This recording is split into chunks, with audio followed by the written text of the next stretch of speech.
करेंगे एक new topic जिसका नाम है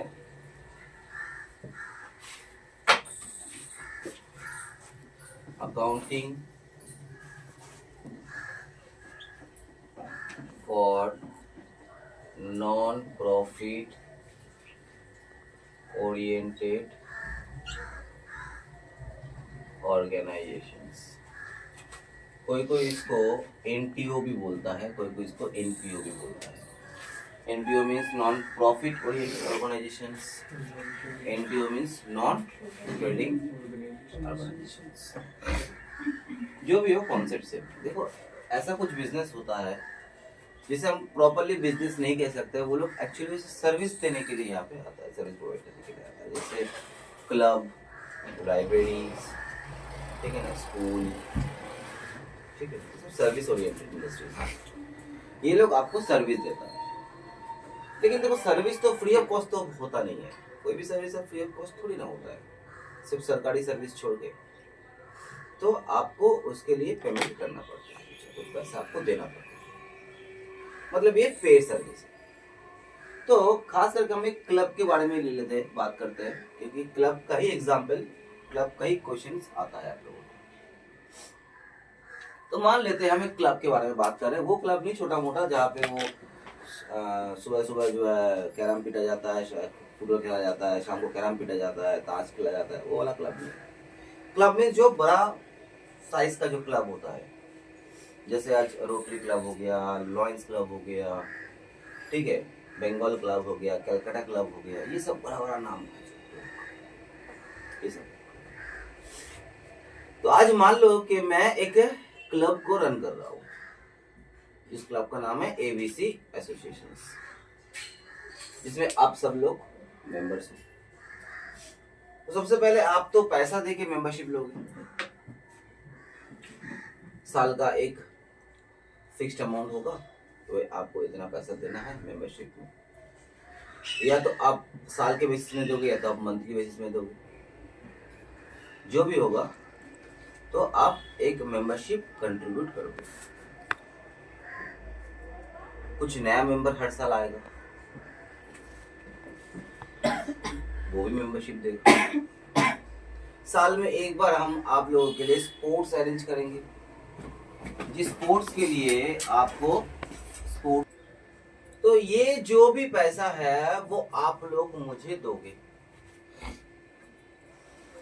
ठीक है।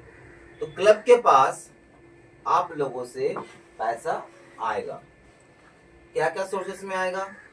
In form of membership fees, in form of entrance fees, जब पहली बार आप ज्वाइन करोगे तो आप एंट्रेंस फीस दोगे, उसके बाद हर साल आप अपना सब्सक्रिप्शन या मेंबरशिप फीस दोगे।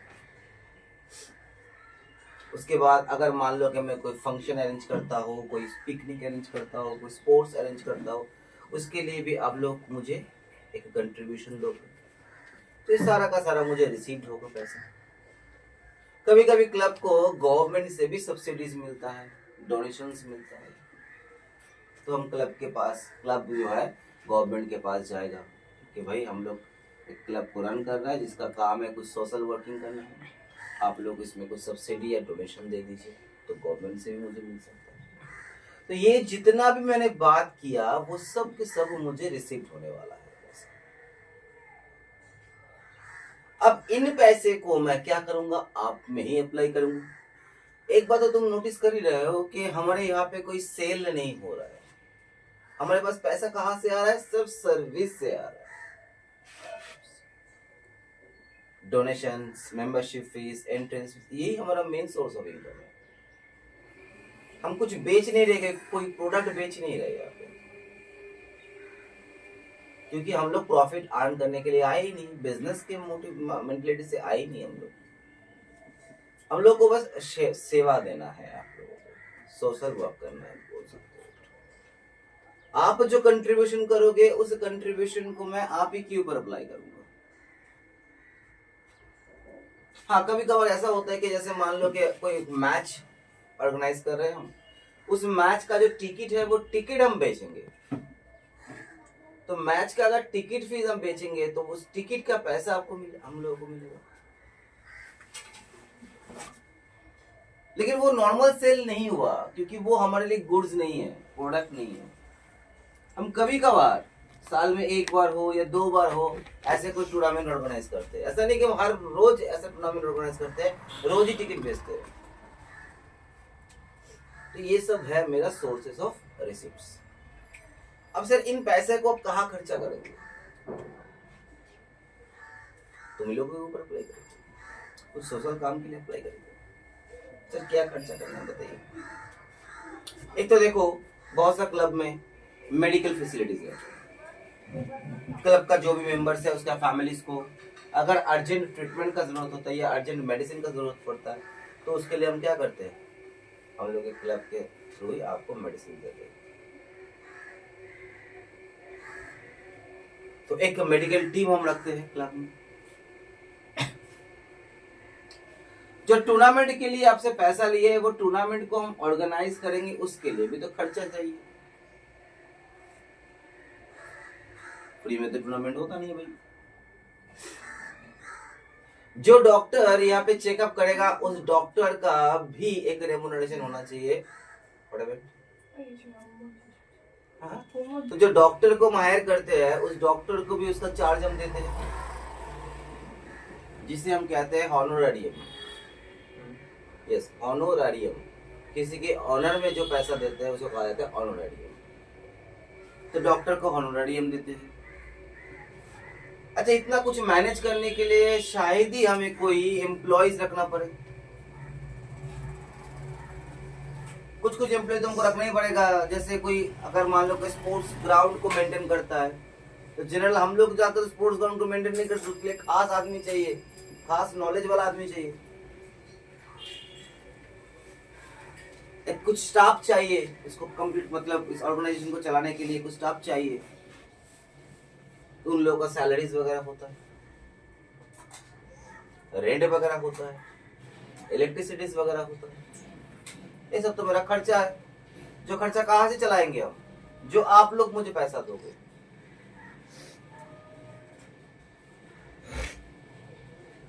समझा मेरा बात? तो यही है मेरा एक्टिविटीज।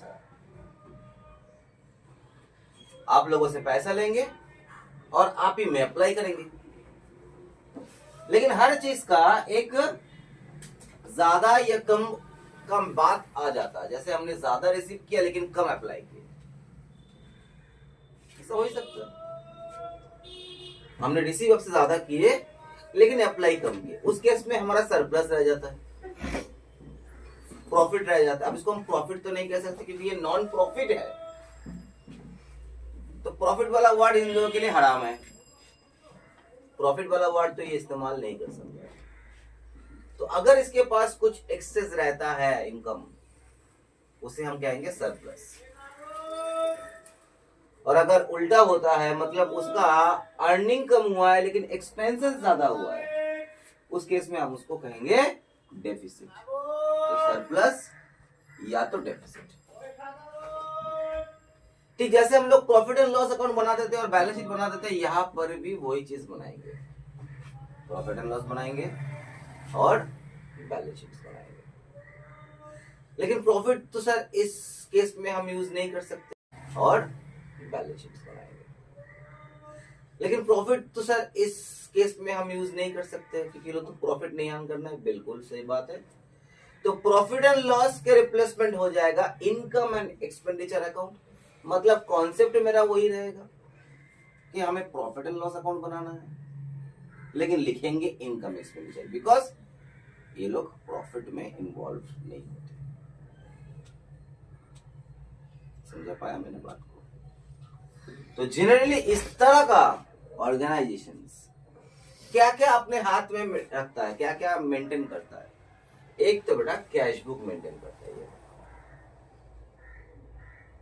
क्योंकि कैश का ट्रांजैक्शन इन लोगों का बहुत सा होता है।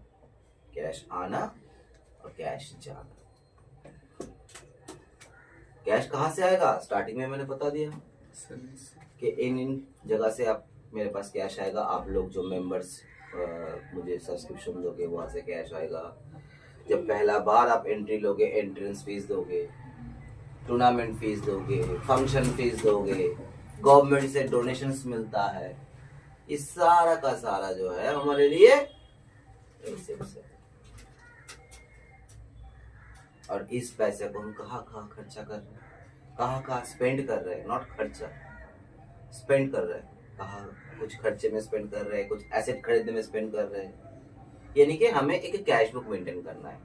तो जनरली यहाँ पे इस तरह का ऑर्गेनाइजेशन एक मेंटेन करता है, नंबर 1 कैश बुक, जिसे हम कहते हैं रिसीप्ट्स एंड पेमेंट अकाउंट, ठीक है। दूसरा मेंटेन होता है प्रॉफिट एंड लॉस, जिसको हम लोग कहते हैं इनकम एंड एक्सपेंडिचर अकाउंट। और तीसरा बैलेंस शीट। तो ये 3 आइटम्स को जो है मेंटेन करता है कौन? ये क्लब, ये लाइब्रेरीज, हॉस्पिटल, चैरिटेबल ट्रस्ट, ये सब मतलब NGO, non profit oriented organisations. तो सर हमें इस चैप्टर में करना क्या है? ये तो आपने बता दिया कि ओवरऑली क्या होता है, असल दुनिया में क्या होता है। अब हमें क्या करना है?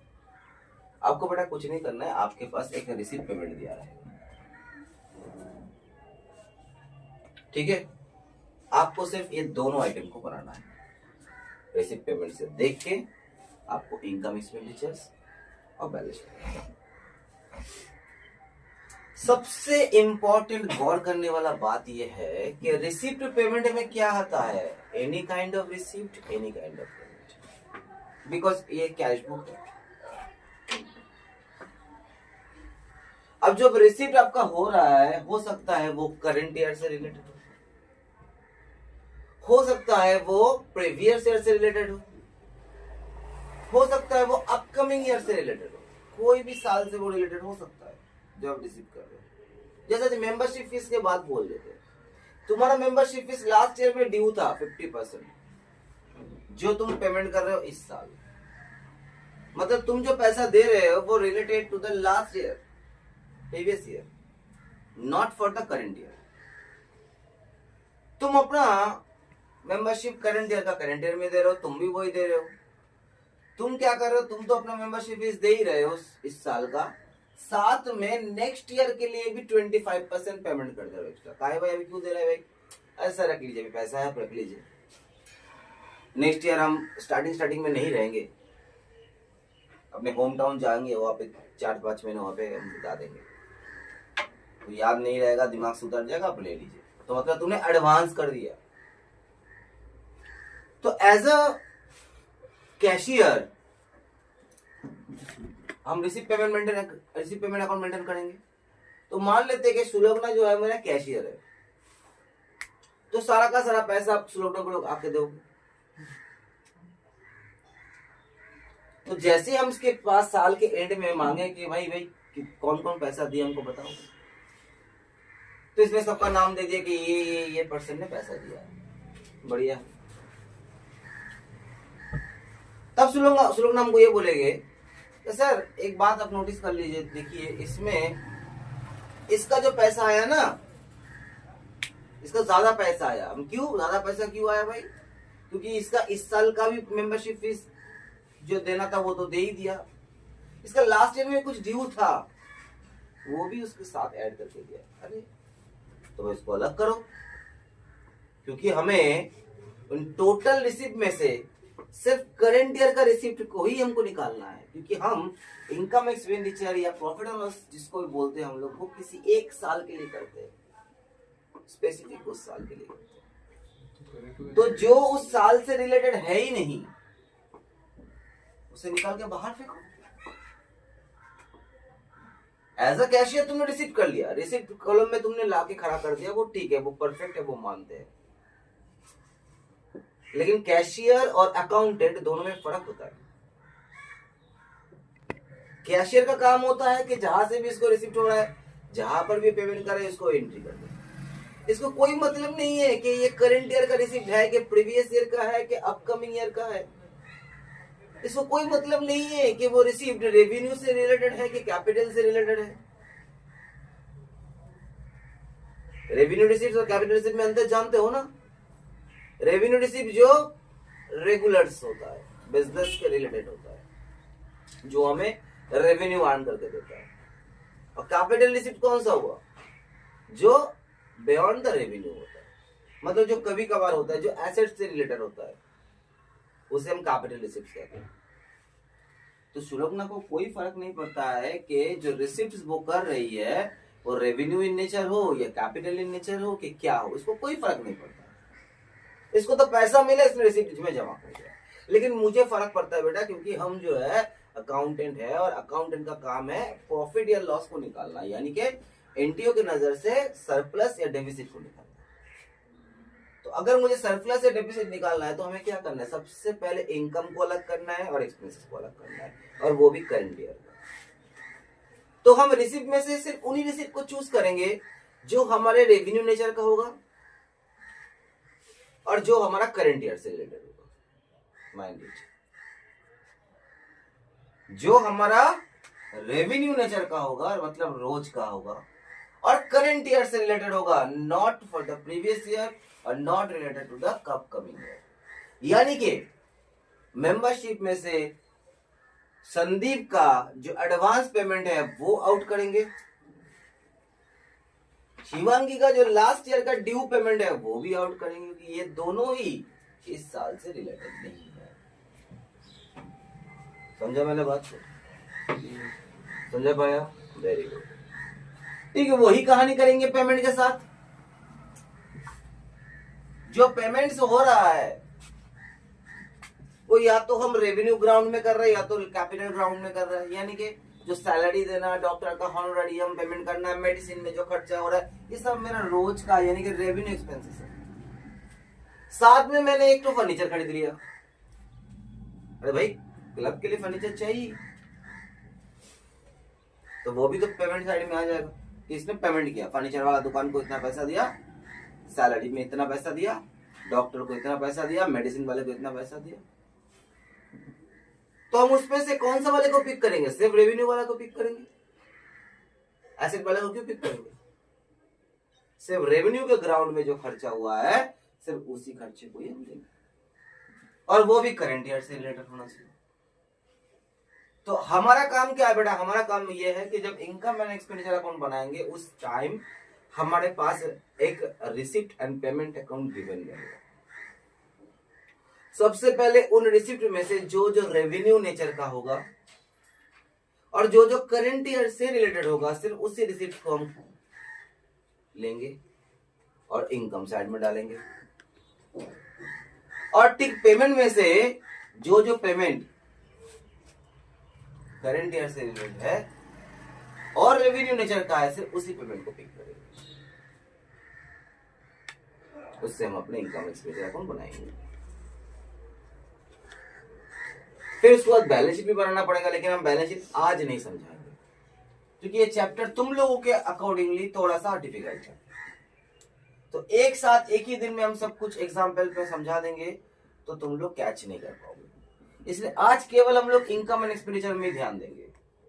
एक एग्जाम्पल लेंगे, बढ़िया से समझेंगे उस एग्जाम्पल को कि हमें कैसे इसको पिक करना है। तो देखो बेटा, पहले मैंने एक सिंपल एग्जाम्पल लिया जहां पे हमें एक रिसिप्ट पेमेंट दिया जा रहा है।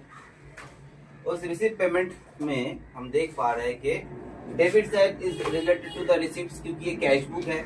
डेबिट में जितना भी रिसिप्ट होता है वो डेबिट में आता है और जितना भी हम पेमेंट करते हैं वो क्रेडिट में आता है। तो रिसिप्ट साइड जो है वो है डेबिट साइड और जो पेमेंट है वो क्रेडिट साइड। पहले देखो रिसिप्ट में तुम देख पा रहे सबसे पहले दिया है बैलेंस बीडी, यानी कि कैश का ओपनिंग बैलेंस, जो ना तो हमारे लिए इनकम है, ठीक है ना कोई रिसिप्ट है, वो बस लास्ट ईयर से कैरी फॉरवर्ड होकर रखा हुआ है। तो मतलब बैलेंस बीडी को छोड़ देंगे। उसके बाद देखो उसको छोड़ के हमें 1 2 3 4 5 6 काइंड ऑफ रिसिप्ट हुआ है। एक तो सब्सक्रिप्शन रिसिप्ट हुआ है। सब्सक्रिप्शन क्या होता है? चंदा जो मेंबर्स लोग देता है एवरी ईयर। फिर इन्वेस्टमेंट्स, तो देखो इन्वेस्टमेंट हमारे लिए क्या है बेटा? वो तो हमारे लिए एसेट्स है। जब हम इन्वेस्ट करते हैं तो हम एसेट में इन्वेस्ट करते हैं, लेकिन उस एसेट का भी तो कभी ना कभी मैच्योरिटी डेट आता ही होगा। जिस दिन वो इन्वेस्टमेंट मैच्योर हो जाएगा,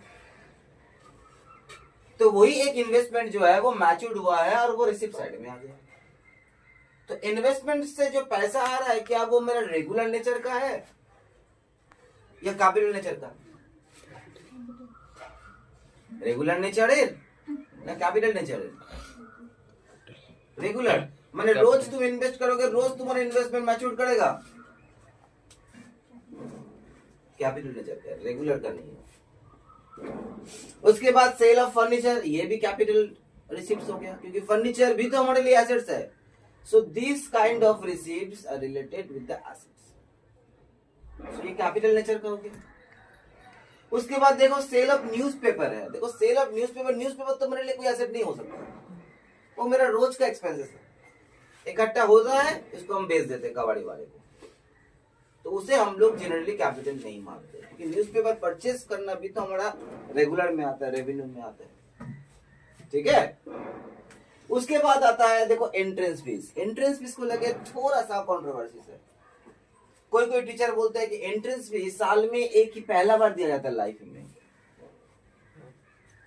क्योंकि आप एंट्री करोगे एक ही बार, बार बार तो एवरी साल तुम एंट्री नहीं करोगे।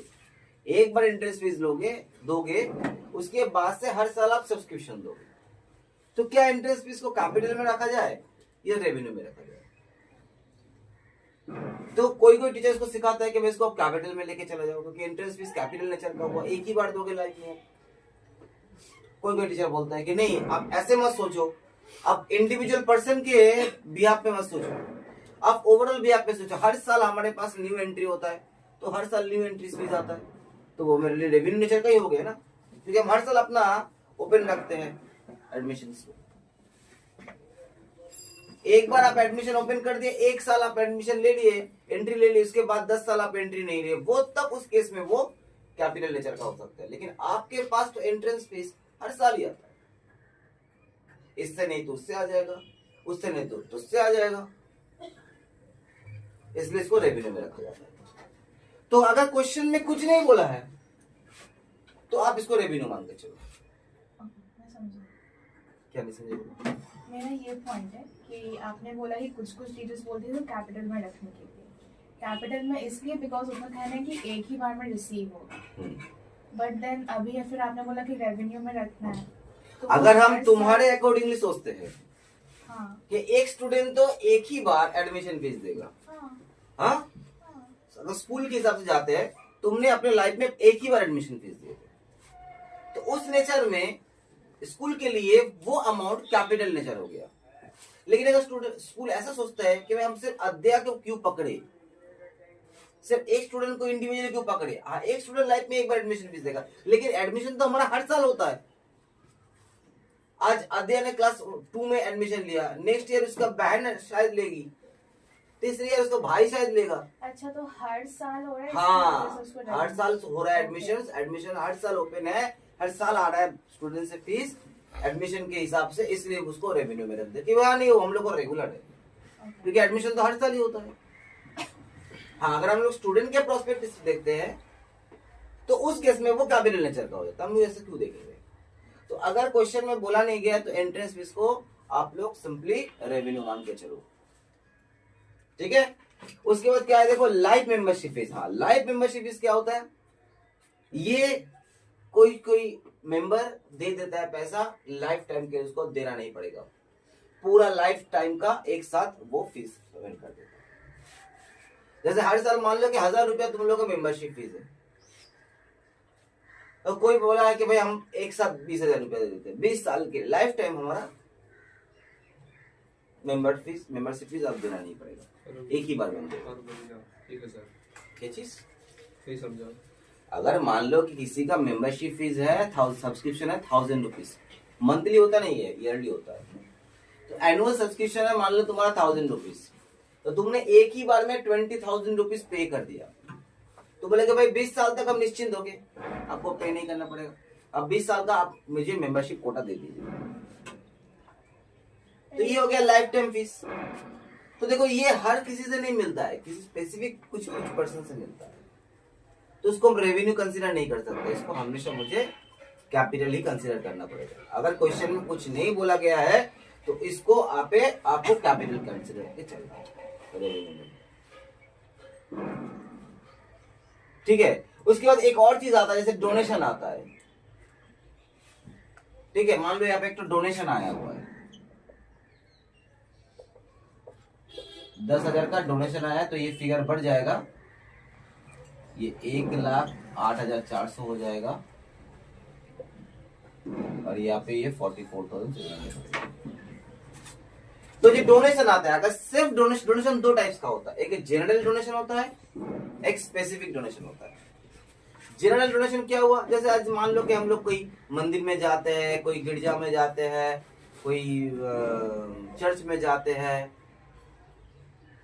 तो हम लोग क्या करते हैं, चलो भाई वहां पे डोनेट करते हैं, 100 रुपया, 200 रुपया, 500 रुपया, जो भी हम लोग का कैपेबिलिटी होता है हम लोग डोनेट कर देते हैं। तो वो लोग क्या करते हैं, उस डोनेशन को कहीं पे भी यूज कर सकते हैं।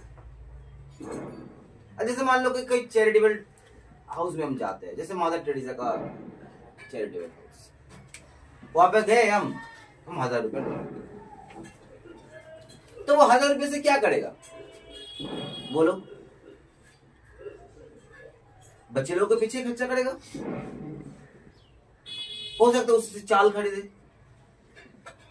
हो सकता है उससे बुक्स खरीदे, हो सकता है उससे दीवार का पेंटिंग करवाए, हो सकता है बाथरूम का नल ठीक करवाए, हो सकता है कोई एसेट खरीद ले, मतलब उसे कोई भी पर्पस के लिए यूज कर सकते हैं, क्योंकि वो जनरल डोनेशन है। लेकिन अगर मान के चलो मैं जाके कोई स्पेसिफिक डोनेशन करता हूँ, जैसे कोई हॉस्पिटल में चला गया और मैंने कहा कि भाई चलो हम इसके लिए, इस हॉस्पिटल के लिए एक तो बेड प्रोवाइड करेंगे, तो हॉस्पिटल वाले को उस पैसे से बेड ही खरीदना है, वो उससे बादाम नहीं खरीद सकता है, क्योंकि मैंने बेड के लिए पैसा दिया है।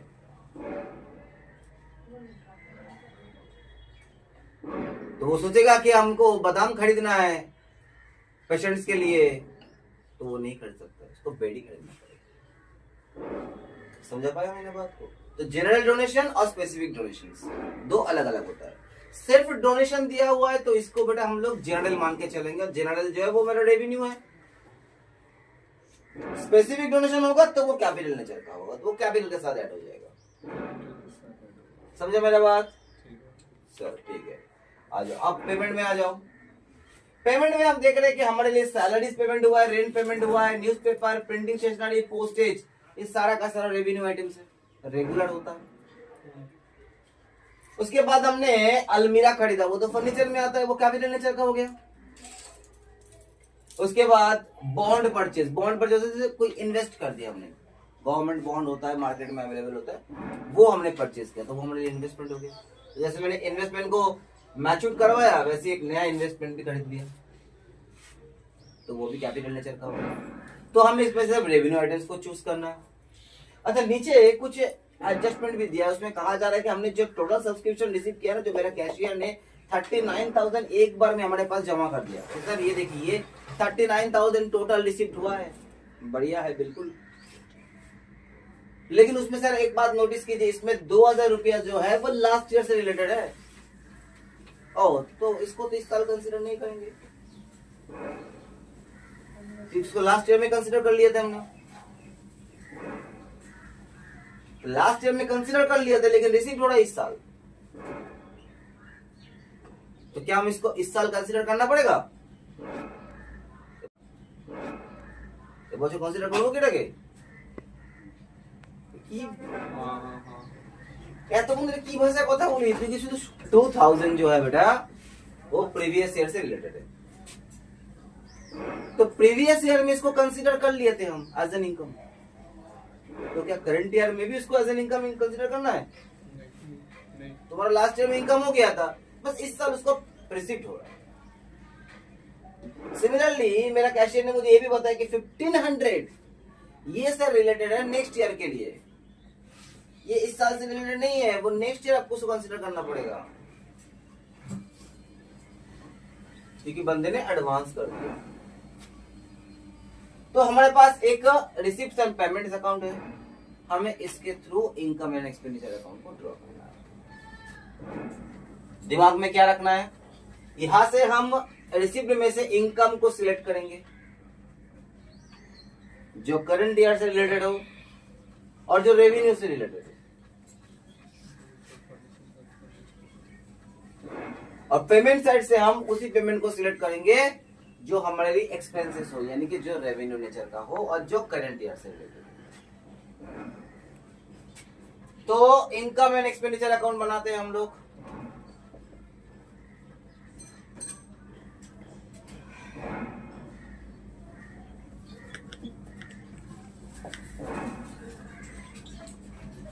ठीक है, मतलब ये प्रॉफिट एंड लॉस हो गया। Credit side is related to income side, debit side is related to the expenses side. मतलब यहां से जो भी इनकम्स को हम लेंगे वो हम क्रेडिट में लिखेंगे और जो भी एक्सपेंसेस को लेंगे उसे हम डेबिट में लिखेंगे। क्लियर? सब लोग जोर से बोलिएगा। हाँ। तो फर्स्ट हमारा आइटम है टू बैलेंस बीडी। क्या ये हमारे लिए इनकम है? ये कैश का ही लास्ट ईयर का बैलेंस है, तो इसको लेंगे। उसके बाद है सब्सक्रिप्शन, बिल्कुल लेंगे क्योंकि ये हमारे लिए इनकम है, बाय सब्सक्रिप्शन। लेकिन इसको इनर कॉलम में लिखेंगे, हालांकि यहाँ पे इनर आउटर तो किए नहीं हम, इसको अंदर की तरफ लिखेंगे क्योंकि इसके साथ एडजस्टमेंट्स है। ठीक है बेटा? उसके बाद थर्ड आइटम क्या है? इन्वेस्टमेंट सेल हो रहा है, क्या इसको लाना है? लाना है इन्वेस्टमेंट को। इन्वेस्टमेंट नेचर में क्या है? रेवेन्यू है कि कैपिटल है? एसेट्स है। तो अगर इसको सेल करते हैं, इसको मैच्योर करते हैं, तो वो हमारे इनकम में आना नहीं चाहिए क्योंकि हमारे लिए वो रेगुलर नहीं है। सेल ऑफ फर्नीचर, क्या इसे लाना है? नहीं, इसको भी नहीं लाना। सेल ऑफ एनपी यानी कि न्यूज़पेपर, इसको लाना है? हाँ लाना है, क्योंकि न्यूज़पेपर जो परचेस करते हैं वो हमारे लिए रेगुलर होता है और उसी को हम रद्दी के भाव में बेचते हैं तो हमारे लिए रेगुलर रेवेन्यू होगा। तो बाय सेल ऑफ न्यूज़पेपर 400 रुपया आउटर में लिख देते हैं। ठीक है। उसके बाद क्या है? Entrance fees. कुछ नहीं बोला गया है तो एंट्रेंस फीस को हमें इनकम मान के चलना है, बाय एंट्रेंस फीस 1000 रुपीज। उसके बाद बेटा लाइफ मेंबरशिप फीस, क्या ये आता है? नहीं सर, ये नहीं आता। उसके बाद क्या है? देखो डोनेशन दिया हुआ है, अगर ये जनरल डोनेशन हुआ तो हमारे लिए इनकम है, अगर स्पेसिफिक डोनेशन है तो वो हमारे लिए कैपिटल है। कैसे पता चलेगा? बोला रहेगा specific donation, donation for building, that means donation for charity purpose, that means specific. ना मेडिसिन पर्पस ना, सॉरी वो जनरल हो जाएगा क्योंकि मेडिसिन हमारे लिए जनरल है। अगर कुछ नहीं बोला गया है तो वो हमारे लिए जनरल है। तो बाय डोनेशन अमाउंट 10,000। तो देखो यहां से हमने पिक कर लिया और कुछ नहीं बचा। अब पेमेंट साइड से हम पिक करेंगे। पहला है सैलरीज, लेंगे सर? बिल्कुल लेंगे क्योंकि हमारे लिए एक्सपेंसेस है। तो सैलरीज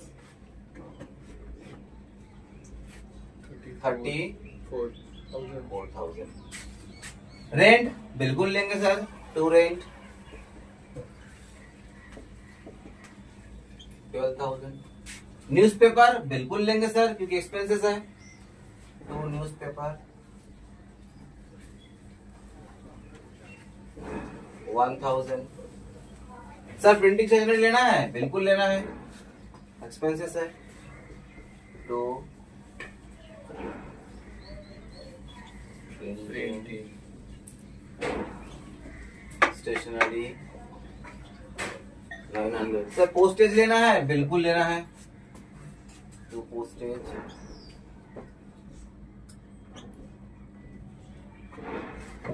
1300। सर अलमीरा लेना है, नहीं अलमीरा लेना नहीं। अच्छा जो लेना नहीं उसको क्रॉस कर देते ना, यहाँ पर भी हम क्रॉस ही कर देते हैं। इन्वेस्टमेंट नहीं लेना है, सेल ऑफ फर्नीचर नहीं लेना है, ओपनिंग बैलेंस को नहीं लेना है, लाइफ मेंबरशिप फीस को नहीं लेना है। और यहाँ पे मुझे अलमारी को नहीं लेना है क्योंकि वो एसेट्स है। सर बॉन्ड परचेस कर रहे हैं, बॉन्ड क्या होता है? बॉन्ड एक इन्वेस्टमेंट होता है, क्या उसको भी लेना है? बिल्कुल नहीं लेना है। सर ये बैलेंस शीट लेना है, बैलेंस शीट को लिए थे नहीं तो काहे बोल लो लेना है कि नहीं पूछ रहे? सर आप नहीं पूछे, हम लोग नहीं पूछे, ठीक है। अच्छा उसके बाद सब्सक्रिप्शन में क्या है बेटा? इसमें 2 एंट्री है। देखो ये 2 जो है वो 2 करंट ईयर से रिलेटेड नहीं है, एक तो लास्ट ईयर से रिलेटेड है और कमिंग ईयर से रिलेटेड है। तो आग बंद करके जो भी करंट ईयर से रिलेटेड नहीं होता है उसको करंट ईयर से हटा दो भाई, आग बंद करके। तो करंट ईयर से रिलेटेड नहीं होता ऐसा कौन सा आइटम है जो लास्ट ईयर से रिलेटेड होता है और जो नेक्स्ट ईयर से रिलेटेड होता है? सिर्फ वही 2 आइटम है जो करंट ईयर से रिलेटेड नहीं होता है, हटा दो आग बंद करके, सोचो ही मत। तो ये 2000 जो है वो लास्ट ईयर का ड्यू था, तो इसको हम क्या कहेंगे? ओपनिंग आउटस्टैंडिंग कहेंगे या ओपनिंग एक्रूड कहेंगे, क्योंकि वो लास्ट ईयर से रिलेटेड है इसलिए वो ओपनिंग में आ गया। और जो 1500 रुपया है वो एडवांस है, नेक्स्ट ईयर से रिलेटेड है, मतलब ये क्लोजिंग प्री रिसीव्ड हो गया, समझे? बोलते मेरी चीज 2000 रुपीज को हम क्या कहेंगे? आउटस्टैंडिंग, लेकिन इस related to the last year due था, यानी कि वो ओपनिंग आउटस्टैंडिंग हो गया। और जो 1500 रुपीज है वो हमारे लिए एडवांस रिसीव्ड है, जिसको हम कहेंगे pre received, pre received for next year, यानी कि वो क्लोजिंग प्री रिसीव्ड। ठीक है, तो इस सब्सक्रिप्शन से हम लेस करेंगे ओपनिंग अक्रूड और लेस करेंगे closing pre received. Opening accrued कितना है? 2000 और 1500 हो गया क्लोजिंग प्री रिसीव्ड। ठीक है, तो टोटल रिसीव कितना हुआ? 35,500 फॉर करेंट ईयर। ओके बच्चा, अब हम इसका टोटल करते हैं। टोटल करके अगर हमारा इनकम साइड एक्सपेंस साइड से ग्रेटर होता है तो हम उसको सरप्लस कहेंगे, और अगर हमारा एक्सपेंसेस साइड ग्रेटर हुआ तो उसको डेफिसिट कहेंगे। तो चलो टोटल करते हैं। यहाँ पे 10, 11, 14, 11,400 हुआ, 11,400, 35,500, 46,900, टोटल में आता है 46,900।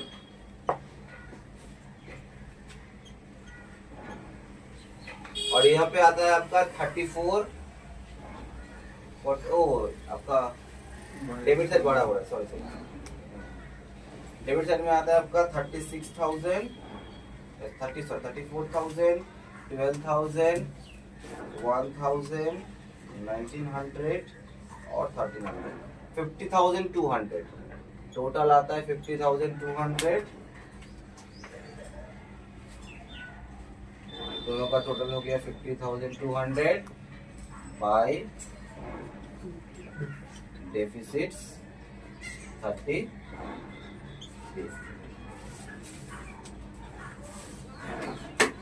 समझ पाया मैंने बात को? तो स्टार्टिंग वाला क्वेश्चन हम लोग का डेफिसिट से आया है, ठीक है, कोई बात नहीं है।